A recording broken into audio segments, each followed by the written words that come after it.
Hey guys, thanks for tuning in to another video on ForgottenWeapons.com. I'm Ian McCollum and I'm here today at Morphy's taking a look at an Australian L2A1 heavy-barreled automatic rifle. Not quite a light machine gun, not quite just a rifle, something in between. This is a pattern of the FAL, or L1A1, that was adopted by the Canadians and also by the Australians and the New Zealanders, although the British decided we don't need that version. The Belgians liked these. They were popular with some places, but not with others. The idea is basically you take the standard FAL action, standard magazine, same cartridge, 7.62 NATO, but you give it a heavy barrel and you give it some sort of reasonably solid folding bipod, and you can use it as a squad support weapon. It is more capable of sustained automatic fire. Production of the FAL in Australia took place at the Lithgow arsenal. They put the production tooling in place starting in 1958, and they had the first year of significant serial production in 1960.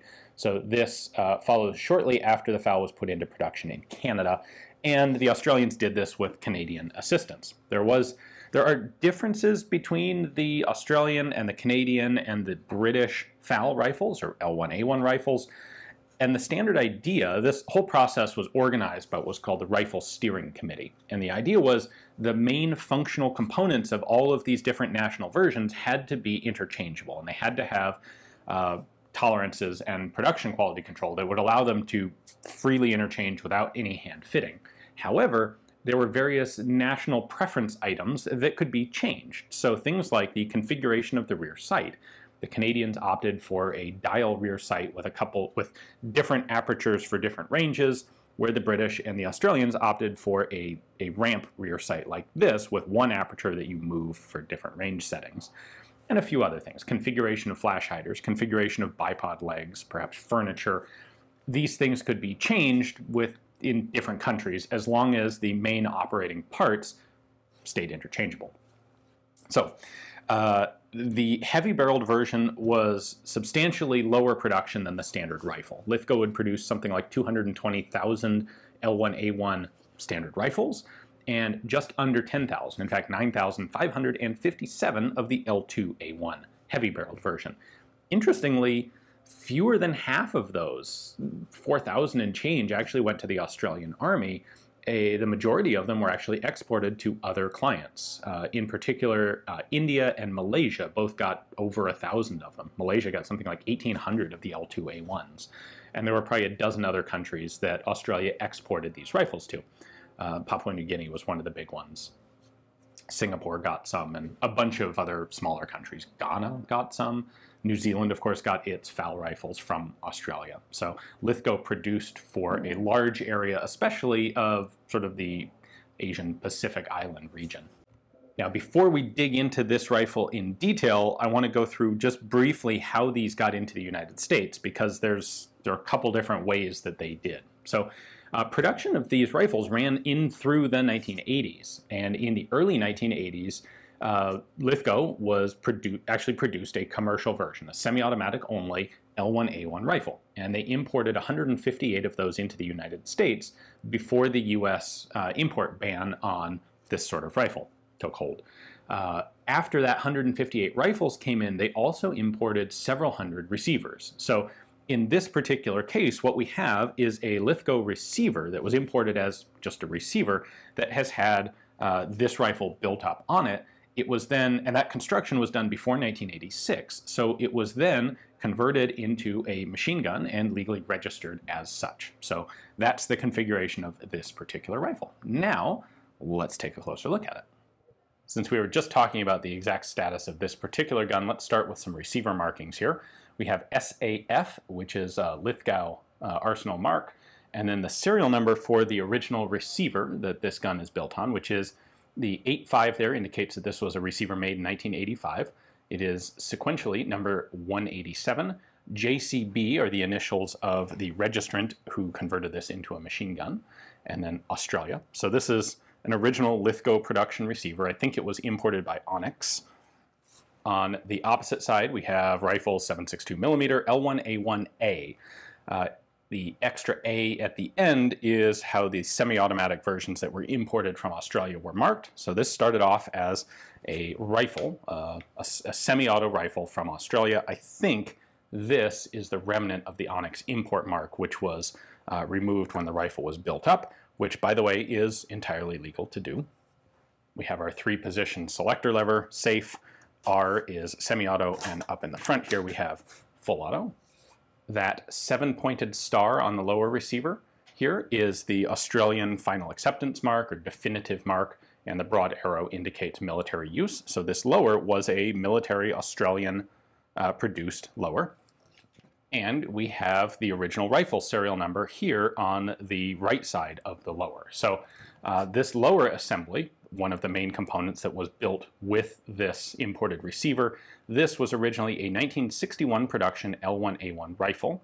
That's AD there, it's a little worn. So Australian again, sequential number 1771 of 1961. Tracing that back through Mark Graham's website, which is a very nice resource for this sort of thing. This was actually an L2A1 rifle that was provided to Malaysia.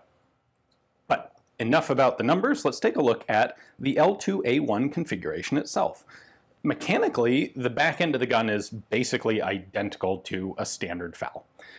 There is an interesting element to the Australian rifles here, and that is in the controls. We have a nice big magazine release. We have a manual bolt hold open and a folding charging handle. The Australians decided that they actually didn't want the guns to lock open when empty. And so these don't. If we pull the magazine out, I can show you exactly why. The FAL magazine has this tab right here at the back. So when the follower comes all the way up to the top, that will activate a bolt hold open.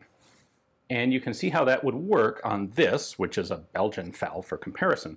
There's a little pin right there, and it's connected to this, which is the bolt hold open lever. So when the tab on the follower of the magazine pushes that pin up, it locks the bolt open. If we look at our Australian rifle here, there's no pin, so there's nothing for the magazine follower to push on. The hold open lever itself is still here, and so it has functionality as a manual hold open. If I pull the bolt open manually, I can then push this up and lock the bolt like that. And then I can also use this as a manual release to close it, but it doesn't function automatically. That's one of those national preference sort of items where this standard part is interchangeable, but the exact function varies. We have a carry handle here. Of course, this was fairly common on a lot of variations of the FAL. Perhaps a little more useful on the heavy-barreled guns that weigh more. This, by the way, is a 21-inch heavy barrel. Now, the most distinctive part of the L2 pattern is the bipod. And the way they designed this, the bipod doubles as the handguard. So when the bipod is in this folded position, which, by the way, is accomplished by 2 little tabs here, which lock into these sort of locking surfaces on this wraparound barrel piece. When that's folded up, it functions as your front handguard. A little wobbly of a front handguard, and really not ideal, but it does reduce the bulk of the idea of having to have a fold-up bipod and a handguard fitting on here. And this is also well ventilated because it's quite a ways away from being in direct contact with the barrel. So you got that going for it. Now, when this is unfolded, we have a spring right there in the middle that's going to pop these out. And the bipod has a fair bit of play to it. No pivot, a little bit of wobble, no pivot, but it can rotate side to side like that. We have basically the same muzzle device that was on the L2A1, long slotted flash hider, bayonet lug, etc. Now for magazines, the Australians, of course, have an inch pattern magazine, so it's got a nice big lug on the front, as opposed to metric, which have a much smaller lug stamped in. This is a separate piece added to the magazine. And you'll notice, of course, that this is a 20-round magazine. Well, they did develop a 30-round magazine for this pattern of heavy-barreled FAL. And in fact, the British developed a 30-round magazine for their 7.62 NATO caliber Bren guns, which was compatible, interchangeable with FAL rifles.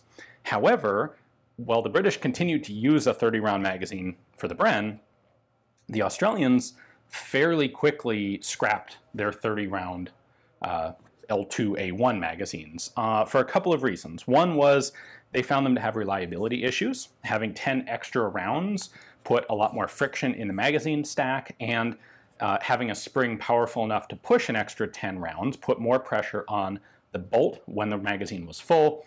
All of these things together, it's not like the magazines won't run, it's that they caused an unacceptably high incidence of malfunctions. In addition to that, they found that the 30-round magazine didn't give you a ton of space under the bipod when the bipod was deployed. So the gun was less flexible, it was more difficult to aim at an upward angle if you needed to. The 20-round mags gave a lot better clearance. And finally, in actual combat use, the idea was this isn't really good as a light machine gun, and they tried to discourage its use in full automatic fire. Instead, it was recommended that this should be used as a semi-automatic rifle that had basically an abnormally high capacity for sustained fire. You could deliver something like 30 rounds a minute of sustained fire with an L2A1 for a much longer period than you could with a standard L1A1 because of its heavier barrel. And the bipod gave it better support, better practical accuracy, from a prone position. And that's how they wanted these rifles to be used, not as pseudo light machine guns. And so it wasn't so much a matter of, in some places, the problem with the extended magazine was they didn't like the ammo consumption. In this case, it wasn't quite that. It was they didn't like the heating and the sort of the abuse of the rifles in a role that they weren't really quite cut out for. So the Australians went back to just 20-round magazines. That, of course, simplified some of the logistics. It's the exact same magazine that was used in the standard L1A1 rifles. I should also point out production of the L2A1 ran until 1982. The L1A1 would run a bit longer. In general, this idea for a rifle of we'll take the standard infantry rifle, we'll give it a heavier barrel and a bipod and use it as an automatic support weapon didn't work very well. On the one hand, you can look at this as the legacy of a gun like the FG-42, which meets like all of these criteria and does so with a shorter length and a much better muzzle brake and a few other different characteristics. But the United States tried this with the M15, which was the support weapon version of the M14 that was basically ditched before it even went into production. The heavy-barreled FAL like this was adopted by a number of countries, but not very enthusiastically, and they pretty much all found them to be not quite as useful as they had anticipated and transitioned over to more purpose-built machine guns. In 7.62 NATO caliber, this was often the FN Mag, which came out at about the same time as the FAL. So they're really, I think they're a cool relic from the basically the 1960s period of, hey, this might work. And then, oh, maybe it doesn't quite work so well. Maybe we'll just go get some belt-fed FN mags instead. So, they are, of course, obviously quite rare in the United States, especially as transferable machine guns. So hopefully you guys enjoyed the video. Thanks for watching.